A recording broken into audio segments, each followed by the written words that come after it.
We're rolling into week 7. It's time to look at the waiver wire for Tuesday, and we're going to look at about 20 or so running backs that you can pick up. Some of these guys will be for your traditional leagues. Some of these guys will be for your deeper leagues. Some of these guys should have been picked up already. But we are going to be looking at the trending running backs off the waiver wire for week 7 so you can make your decisions on what you want to do for your fantasy football teams. And like always, you need to click that subscribe button right now because we're doing this on the wide receivers. We're going to do this on even more players tomorrow. We're going to deep dive the trending players, going over their advanced analytics and situations so you can make a sound decision on that player with the You Need series. On top of that, at the end of the week, we use these videos to help you set your lineups. Click that button. Stop missing out. Ric Flair's watching you. Do not disappoint him. Sean Tucker had a big week. He went off. Everybody's talking about Sean Tucker. There's just a lot of strategy with this running back because he's got a lot of upside to his game. One of the top running backs in college football a few years ago. One of those running backs we are waiting to come out for the draft. Then he suffers a heart condition, falls out of the draft, gets picked up by the Tampa Bay Buccaneers. We wait all last year for him, and his opportunity never came. It came last week. And the media bulls is saying that, hey, we may make this a three-headed monster if this keeps up. And that could potentially happen with how they're working these running backs, just splitting it right down the middle almost every single week. So that could make things dicey for all of the running backs. The thing about Sean Tucker is he's very explosive, very good with the ball in his hands, has a very good collegiate profile. Profiles as a top-tier running back, as a guy that should have been drafted round 3 or earlier if he did not have that heart condition. This thing about Sean Tucker, though, we're fighting with Bucky Irving. We're fighting with Rachaad White for touches. You may not want that. That may not be for you. But also the thing is, if you watched him at Syracuse, you've been waiting for him to come up. You believed in him. You loved what you saw at college. You loved the collegiate profile. And you knew that if things got together, it was just a matter of time. And you saw Sean Tucker play on the field. You do not like Rachaad White, then maybe this is the player for you.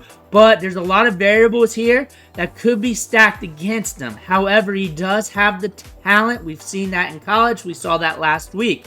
But there's variables we can't pick out right now. But we can tell you he's a talented running back who gets an opportunity like this in a good matchup, can go off. But those variables might impact that. Ray Davis is good. Ray Davis is a solid running back. We've been having him as a stash all year long, and we said you need a stash in running back from this rookie class. Every rookie class, really, he was one of the top ones because he should be a 1B back, Cook. He really should be. He probably earned that role. He should have earned that role after last night's game. He's looking good in the passing game. He's looking good running between the tackles. He's very stout. He'll allow Cook to be healthier throughout the season because he can be a meat shield for some of them touches. Ray Davis is a good running back and should be rostered in every league because he has the upside. He's a very good, sound, fundamental, nuanced running back. He had some fumbleitis in training camp, so I believe that started him off slow because they did not have the trust in him. However, he's a damn good pass blocker. We saw that in preseason. That's part of his prospect profile. He has damn good vision. He's good between the tackles. He's got good forward momentum at the point of contact. Just a very good stout running back. Tyrone Tracy should have been picked up by now. I shouldn't have to talk about him, but I looked at some articles. I looked at some of the platforms there. Still not rostered in about 40 to 50% of leagues. I don't know how that happened. It's at least stated that in some places. He should be rostered. Anybody watching my channel on the regular has at least looked at him or picked him up because we did 2 You Need videos on him. Those You Need videos are just deep dives on why and why not you need the player. We did 2 You Need videos on him, and we've been talking about him in these waiver wire videos pretty much all year long. We've been talking about him in preseason.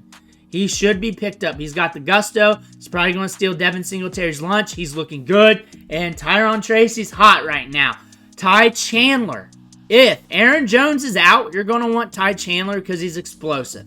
He does not need a full workload. He needs probably 8 to 10 opportunities in a matchup. He's got that 4.3 speed. He can house it on any given run. That variable could allow him to be an up and down spiky fantasy producer. On top of that, if you're just chasing touches, that could be there this week and going forward. If Aaron Jones is still hurt, Jaylen Warren, if you were looking at drafting him a few months ago, now you can pick him up for free off waivers. He'll probably get more work and more opportunities going forward as we get more established. And you might be able to wait another week considering they got the Jets next week. That could slow down this run game. But Jaylen Warren, if you were interested in him before, he's even cheaper now. Tyler Algier is a top-tier handcuff. He's going to be getting a lot of work if something happens to Bijan Robinson.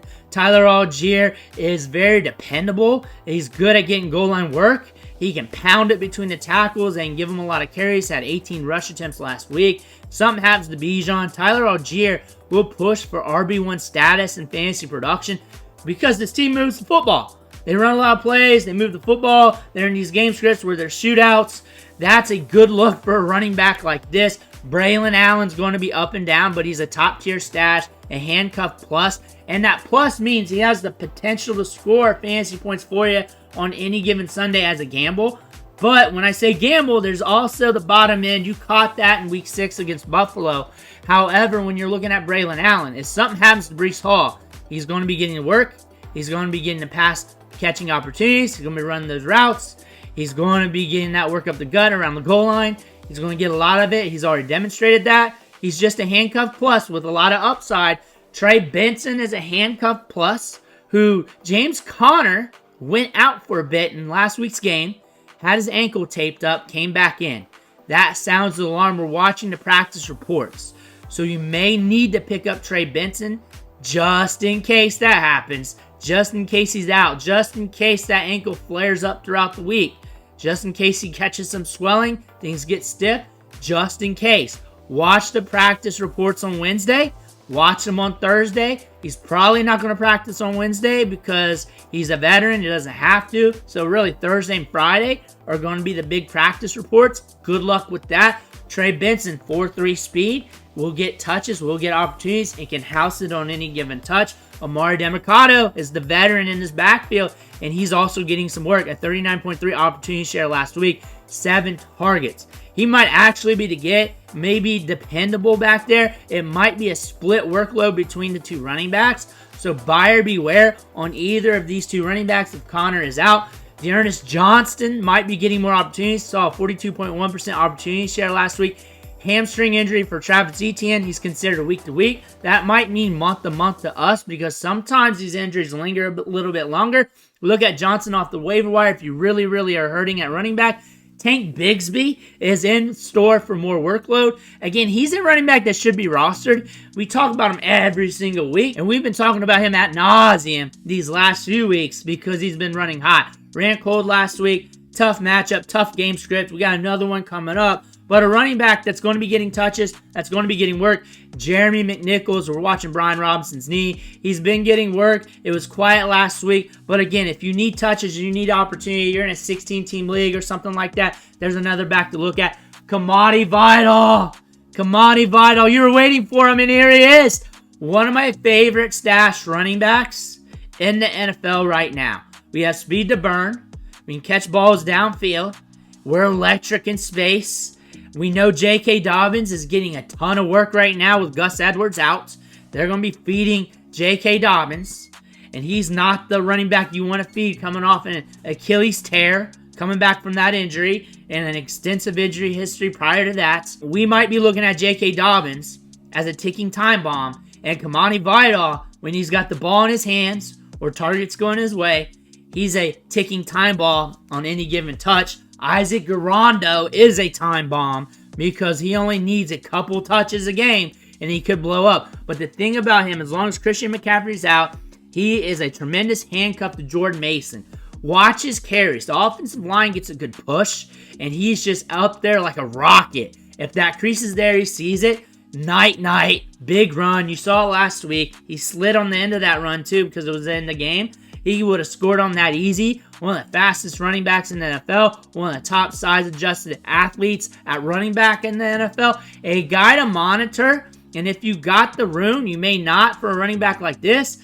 He's got to look at Blake Corum is a big-time stash play. Kyron Williams is running 54 plays per game. Some of the other top running backs in the league are running around 40 plays per game. So he's running about 20% more plays than the average running back. And on top of that, he's leading all running backs in routes ran, opportunities per game, and pass blocking snaps per game. He's getting a lot of work. He's also a ticking time bomb if that continues. Because every game these running backs are just running into brick walls over and over and over again. And Kyren Williams is doing it more than any other running back in the league. And on top of that, he's got an injury history. Blake Corum, very good at college, looked good last week, and he has a lot of upside in his offense. Rico Dowdle should be rostered. He should be rostered. He's getting touches. He's getting opportunities. If the game script goes his way, he could be a big-time producer for you. And in the last 3 weeks, he has provided double-digit fantasy production. Jaylen Wright is a supreme upside play who's starting to get more carries, who's looking good on the field. Devin Achan's coming back from a concussion. He should be back this week because they had the bye last week, but maybe not. But the thing about Jaylen Wright, if he's getting 9 to 13 carries a game like we saw the last 2 games, that's enough for him to house one. That's enough for him to make a big play because of that speed, because of that size. Same thing with Keaton Mitchell last year, what we were pointing out.